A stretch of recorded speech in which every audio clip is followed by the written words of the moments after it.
on today with having a sit. We've been joined by Annette McGrath, who is certainly the better half to McGrath Racing, that race a few horses with us. We're recording this in the morning, so I've just grabbed a coffee and I've got Shenzhou Steeds on in a picture there behind us, a horse of yours, Annette. So thank you very much for joining us, and good morning. Thank you for inviting me.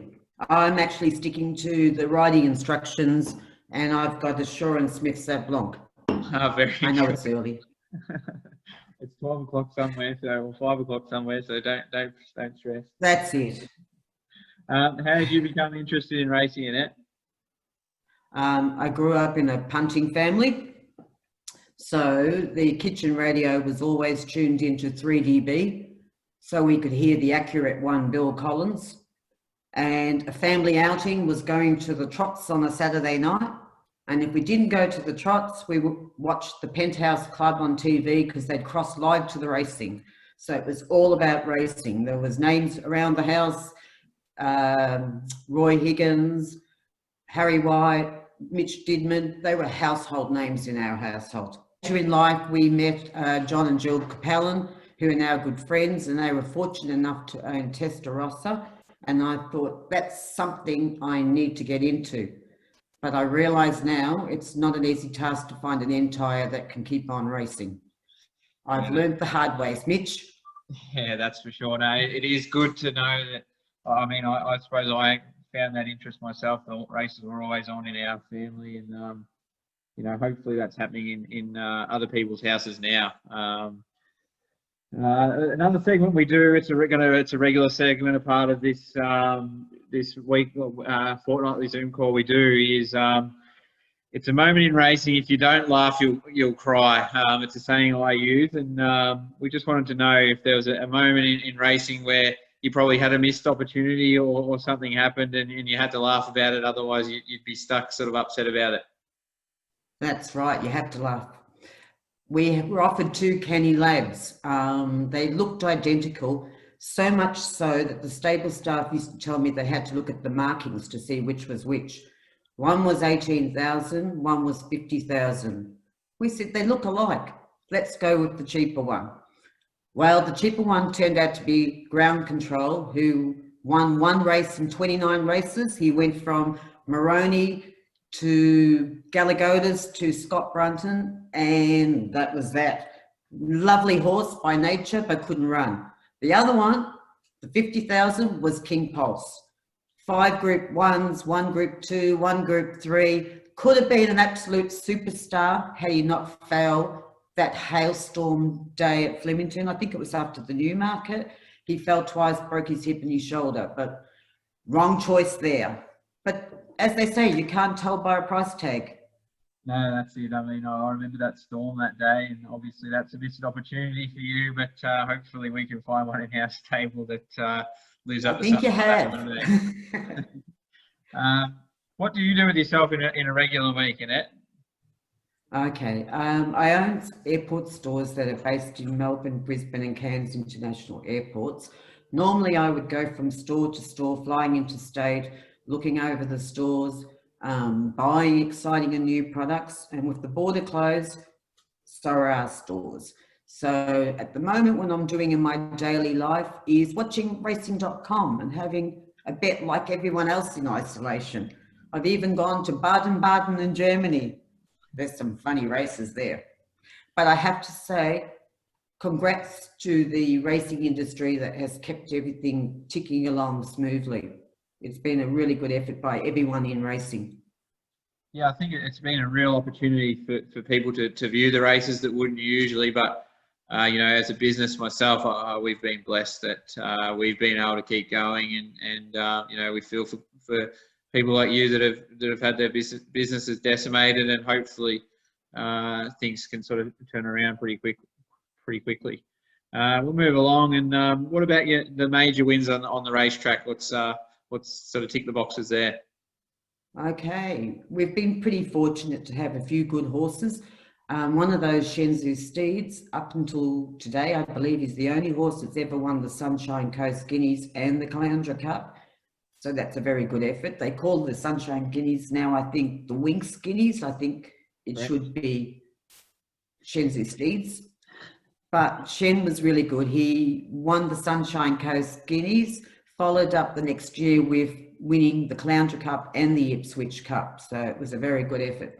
He was a great horse. He could do all sorts of distances. You throw something at him, 1600, 2400, whatever it is, he'd gobble it up. Yeah, certainly a very much a competitor, and we were blessed to have him in our stables. What about the best day you've had on a racetrack? It's very hard because we've had some good ones. We've been very fortunate there. I loved Bravo coming third in the English dash because the horse was at Donald's a few weeks prior. And I was so scared that day that he may be coming home 10 minutes after everyone else. So I was so excited that he got a third. So much so, I think someone wrote in the papers the next day, it was refreshing to see an owner be happy with a third place. But probably the cream of the cream would be Melbourne Cup Day. Bravo did your head in at times, Mitch, and there was a journey there where he was stubborn. He had some problems, which you worked out. We massaged him. We did everything. So for him to turn around on Melbourne Cup Day, fight to the line, I think there was 5 or 6 across the track at one stage, and then to fight his way to the finishing line. It was so exciting to see you run towards us with the biggest smile on your face, to see Billy Egan grin from ear to ear, and the rest of us were jumping up and down, hugging, kissing. You don't get many better days than that. And to do it on Melbourne Cup Day was a load of fun. Definitely. I mean, he showed early in his career that he could be anything, and we probably had a bit of a wobbly path getting to that day, but it was certainly a brilliant day, and yeah, thoroughly enjoyed by me. And I probably felt the pressure more that day than running in the Derby and the Oaks. So it was good to get him over the line. What about the way you go about your horses? Do you breed them or do you buy them at the sales? Okay, well, we had a little journey where we had a horse and the trainer got rubbed out and had to go for a little holiday. So we got, the trainer told us, you should go to Mitch Friedman. So we went on that journey, and you got 2 horses of ours, which you turned around in no time and got some wins on the board. So we decided, sorry, I'm going to embarrass you here, Mitch. This kid can train. Let's not give him any old horses. Let's just get him a yearling and give it to him to do the best with it. And you did. I think you bought Previst. Yeah, the first one I bought for you. Yes, and from then on, it was a yearling or 2 a year. And can I tell you, you're a good trainer, but you'd make a bloody good bloodstock agent. Yeah, I don't think I've got enough confidence or talk enough drill to end up in that game. But anyway, you never know. You never know. What about as an owner? We sort of want to know what we can do as an industry. I might not be able to do it directly, but what we can do to improve the experience as an owner. I'm pretty happy as an owner. I think most of the racetracks are doing it well. But the only thing I don't like especially on a major day, is the distribution of mounting yard passes. It's a bit first in, best dressed, which sometimes doesn't play out too fairly. So I think they should have some sort of guidelines where they actually know what's what and share out the mounting yards a bit more fairer, mounting yard passes. Yeah, well, I mean, that's something that probably just needs to be organised a little bit better. They've got all your contact details and emails and all that sort of stuff, and it would be nothing to have it all automated and especially if people aren't coming or whatever else. We've got horses that are big syndicates in them now, and I mean, it's a tough thing to say, but it certainly needs to be addressed where the owners that are paying up for large amounts of horses need to be sort of looked after, and also if they could organise it a little bit better. There might be some horses in a race that have only got one owner, so it's no trouble to have extra owners in another horse in the yard, and probably just needs to be a bit more organised. So I think that's a good point you raise. I think that's sort of wrapping it up. We've had a bit of a chat, and we've got the standard questions at the end, and there's three of them, and they start with: would you prefer a bold front runner or a back marker?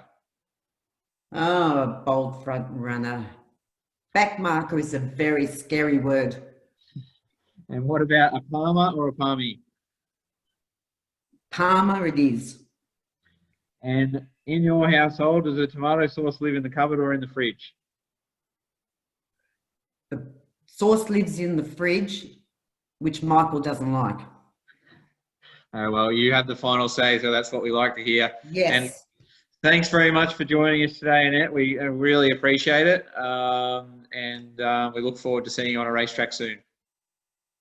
Can I just wish yourself, Jenna, and the team a very healthy, happy, successful time going forward, and to all your owners, great play days, big paydays.